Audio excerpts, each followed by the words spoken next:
ইংৰাগাম কুমৰিক চুদুং আজি মোৰ ভণ্টিয়ে ইনজেকশ্যন দিব দেই মোৰ মাক চাওক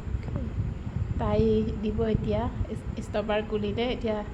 লগাইছে আৰু দিব আৰু দেই লাহে লাহে দেই শ্ল'লি দিবা বাৰু হ'ল তাৰ দিয়া 3-4বাৰমান হৈছে আৰু এনেকৈ কৰ্চ লৈ আছে মায়ে সেইটো আৰু দিয়ে আৰু ভণ্টিয়ে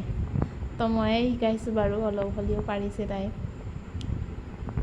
কি ক'ম আৰু দেই গাইজ ইয়াত চাওক তাই কেনেকৈ কি কৰি আছে দি আছে আৰু ইনজেকশ্যন একদম শ্ল'লি বিষাইছে নেকি মাম্মী দুখ পাইছে নেকি নাই পাইছে একচুৱেলি মোৰ মায়ে লাজ কৰে যে সেইকাৰণে ভিডিঅ'ত নোলায় সেইকাৰণে হাতটোৱে দেখুৱাইছোঁ আৰু খং উঠিছে ভিডিঅ' কৰিছে বুলি ন মা কথাহে কোৱা নাই শ্ল'লি দি আছে হ'ব হ'ব হ'ব তই দিয়া হৈ গ'ল এতিয়া আকৌ ষ্টপাৰটো লগোৱা অঁ বঢ়িয়া এতিয়া ষ্টপাৰ লগাব এনেকৈ আৰু এটা ইনজেকশ্যন আছে কালিৰ কাৰণে আজি লাষ্ট আৰু আজিৰ ভিডিঅ' এইটোৱে আছিলে বাই বাই